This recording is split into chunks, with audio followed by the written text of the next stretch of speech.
اسلام آباد میں پاک امریکہ مذاکرات آج شروع ہوں گے۔ ایران کا اعلیٰ سطح کا وفد پاکستان پہنچ گیا۔ نائب وزیر اعظم اسحاق ڈار نے معزز مہمانوں کا والہانہ استقبال کیا۔ Field marshal Syed Asim Munir, speaker قومی اسمبلی سردار ایاز صادق اور وزیر داخلہ محسن نقوی نے بھی خیر مقدم کیا۔ محمد باقر قالباف کی سربراہی میں ایرانی وفد میں وزیر خارجہ عباس عراقچی اور دیگر اہم رہنما بھی شامل۔ نائب وزیر اعظم اسحاق ڈار نے کہا، امید ہے کہ فریقین تعمیری انداز میں مذاکرات کریں گے۔ پاکستان تنازع کے پائیدار حل کے لیے ثالثی کا کردار جاری رکھے گا۔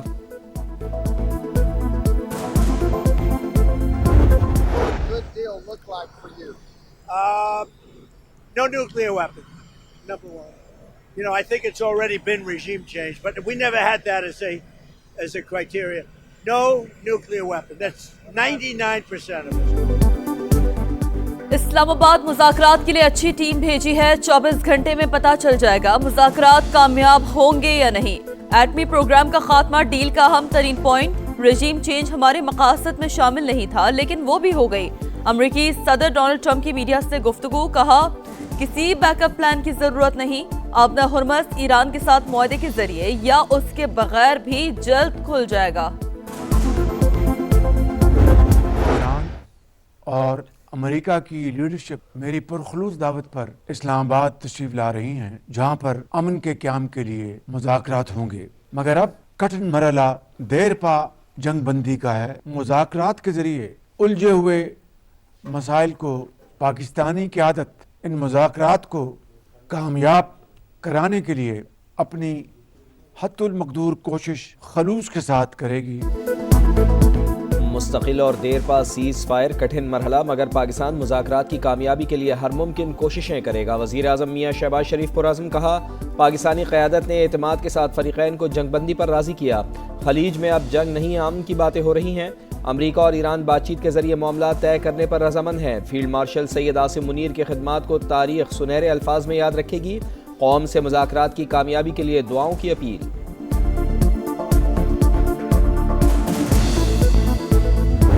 پاکستان عالمی امن کا محافظ، دنیا بھر کی نظریں اسلام آباد پر۔ امریکی نائب صدر جے ڈی وینس پاکستان آمد کے لیے راستے میں اسٹیو کاف اور جیریڈ کوشنر کے ساتھ امریکی وفد کی قیادت کریں گے۔ وزیر اعظم شہباز شریف اور فیلڈ مارشل سید عاصم منیر امن مشن کے علم بردار۔ چین، روس، سعودی عرب، ترکی، مصر اور یورپی یونین کی بھی مکمل حمایت۔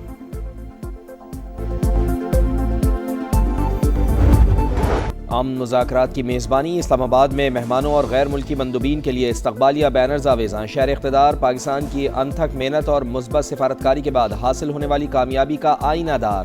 اہم بیٹھک، قومی قیادت کے خلوص اور اصولوں پر مبنی ویژن کا ثمر۔ مہمانوں کے لیے خصوصی ویزا پالیسی جاری، ویزا آن ارائیول جاری ہوگا۔ We're looking forward to the negotiation. I think it's going to be positive. We'll of course see, as the President of the United States said, if the Iranians are willing to negotiate in good faith, we're certainly willing to extend the open hand. If they're going to try to play us, then they're going to find that the negotiating team is not that receptive. So we're going to try to have a positive negotiation. The President has gave us some pretty clear guidelines. امریکی نائب صدر J D Venice بات چیت کی کامیابی کے لیے پرامید، کہا صدر ٹرمپ نے مذاکرات کے لیے واضح ہدایات دی۔ اگر ایران نیک نیتی سے مذاکرات کرتا ہے تو ہم بھی کھلے دل سے آگے بڑھنے کے لیے تیار ہیں۔ تہران کے ساتھ تعمیری بات چیت کے خواہش مند ہیں۔ ایران نے سنجیدگی کا مظاہرہ نہ کیا اور چالاکی کی کوشش کی تو مثبت رد عمل نہیں دیں گے۔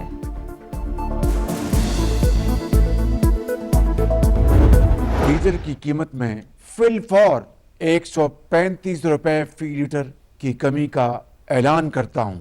پیٹرول کی قیمت اس میں آج مزید 12 روپے کمی کا اعلان کر رہا ہوں۔ حکومت کا عوام کے لیے ریلیف، ڈیزل 135 روپے اور پیٹرول 12 روپے فی لیٹر سستا۔ ڈیزل کی نئی قیمت 385 روپے 54 پیسے فی لیٹر مقرر۔ پیٹرول 366 روپے 58 پیسے فی لیٹر ملے گا۔ نئی قیمتوں کا اطلاق ہو گیا۔ موٹر سائیکل سواروں، پبلک اور گوڈز ٹرانسپورٹس کو سبسڈی جاری رہے گی۔ وزیر اعظم میاں شہباز شریف کا قوم سے خطاب، کہا عوام نے صبر و تحمل سے مہنگائی کا بوجھ برداشت کیا۔ پبلک ٹرانسپورٹرز کا کرایوں میں 25%، گوڈز ٹرانسپورٹ کا 40% کمی کا اعلان۔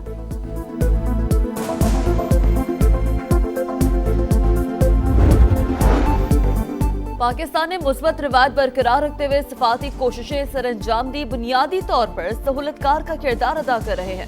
تصفیہ طلب معاملات کے حل کی ذمہ داری متعلقہ فریقین کی ہے۔ واشنگٹن میں پاکستان کے سفیر رضوان سعید شیخ کی امریکی ٹی وی سے گفتگو، کہا عام معاہدے کے لیے پاکستان اور عالمی برادری نے خواہشات کا اظہار کر رہی ہے، سفارتکاری کو بھرپور موقع فراہم کرنے کی ضرورت ہے۔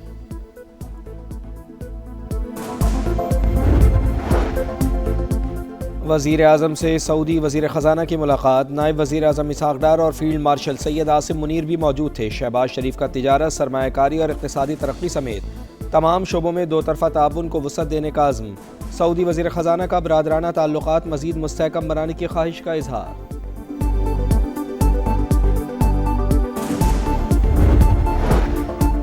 وزیر اعظم شہباز شریف کو برطانوی ہم منصب کیئر سٹارمر کا فون، مذاکرات کی کامیابی کے لیے نیک تمناؤں کا اظہار۔ جنگ بندی میں سہولت فراہم کرنے اور مذاکرات کی بحالی کے لیے مؤثر سفارتی کوششوں کی کاوشوں کی تعریف۔ دونوں رہنماؤں کا خطے میں پائیدار امن و استحکام کے لیے سازگار ماحول فراہم کرنے کی ضرورت پر زور۔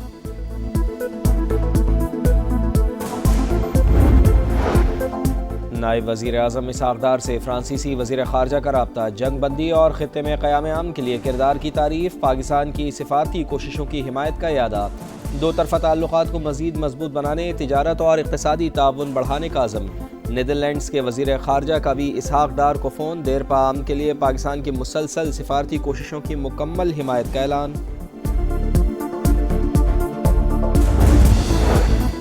امریکی بحری جہاز بھی اپنا ہرمز سے گزر سکتے ہیں، شرط یہ ہے کہ دشمنی پر مبنی طرز عمل ترک کرنا ہوگا۔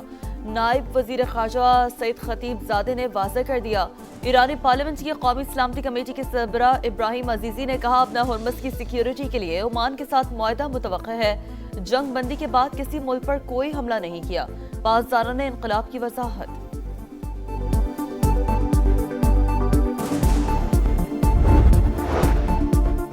ایرانی وزیر خارجہ کا ہسپانوی ہم منصب سے ٹیلی فونک رابطہ، امریکی جارحیت کے خلاف آواز اٹھانے پر اسپین سے اظہار تشکر، کہا ایرانی عوام کے خلاف جنگی جرائم پر عالمی برادری کو ٹھوس موقف اپنانا چاہیے۔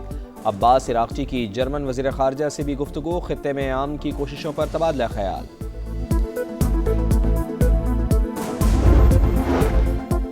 عالمی برادری کے پاس پلان بی کی گنجائش نہیں، پلان اے کو ہی کامیاب بنانا ہوگا۔ امید ہے براہ راست مذاکرات کے نتیجے میں دیرپا امن قائم ہوگا، جنگ بندی سے مستقل امن کی راہ ہموار ہوگی۔ بلاول بھٹو کا بی بی سی اور الجزیرہ کو انٹرویو، کہا پاکستان کی سفارتی کوششوں کے باعث مذاکرات کا ماحول بنا۔ چین، سعودی عرب، مصر، ترکی اور خلیجی ممالک کا کردار بھی قابل تعریف ہے۔ مذاکرات کی پیشکش قبول کرنے پر امریکی اور ایرانی قیادت سے اظہار تشکر۔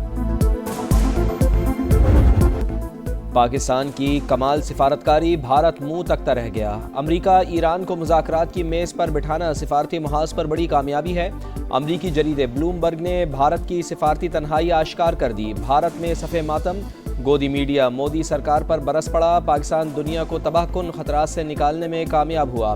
ہندوستان ٹائمز اور انڈین چینلز کا اعتراف، ششی تھرور نے کہا کہ اسلام آباد مرکزی حیثیت حاصل کر کے دنیا کے لیے نیٹ سیکیورٹی پرووائیڈر بن گیا۔ راہل گاندھی سمیت دیگر اپوزیشن رہنماؤں نے مودی کی پالیسیاں نشانے پر رکھ لیں۔ 93% پاکستانی جنگ بندی کی حکومتی کوششوں کے حامی، 80% شہری قیام امن کے لیے پر امید۔ گیلپ سروے کے مطابق 46% عوام نے کہا وہ ایک زبردست ڈیل کے بارے میں سن رہے ہیں۔ ایپسوس سروے میں پاکستان کی سفارتی کوششوں کی تعریف، 8 اپریل کے بعد پاکستان سے متعلق عالمی تاثرات 71% مثبت قرار۔ اسلام آباد سے دنیا بھر کے لیے سلامتی کا پیغام جائے گا، وفاقی وزیر مواصلات اور صدر استحکام پاکستان پارٹی عبدالعلیم خان پر امید، کہا وزیر اعظم اور فیلڈ مارشل کی بہترین سفارتکاری کی دنیا معترف۔ نائب وزیر اعظم کی کاوشیں بھی لائق تحسین ہیں۔ امریکی نائب صدر اور ایرانی قیادت کو پاکستان آمد پر دل کی گہرائیوں سے خوش آمدید کہتے ہیں۔ دنیا بھر میں جنگی حالات کی مذمت، امن ہی جینے کا واحد راستہ قرار۔ پاک بحریہ کا شمالی بحیرہ عرب میں کامیاب سرچ اینڈ ریسکیو آپریشن، موصول ہونے والے ہنگامی سگنل کے بعد 18 افراد پر مشتمل عملے کو بحفاظت نکال لیا۔ ریسکیو کیے گئے افراد میں چین، بنگلہ دیش، میانمار، ویتنام اور انڈونیشیا کے شہری شامل۔ ریسکیو ٹیم نے فوری آگ پر قابو پایا، زخمیوں کو طبی امداد دی، عملہ کراچی منتقل۔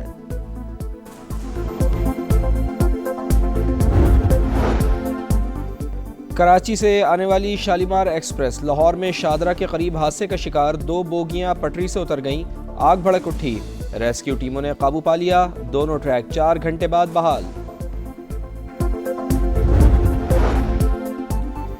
ناسا کا آرٹمس 2 چاند مشن مکمل، 4 خلابازوں کی زمین پر واپسی، پیراشوٹ کے ذریعے کیلیفورنیا کے شہر سین ڈیاگو کے قریب بحر الکاہل میں لینڈنگ۔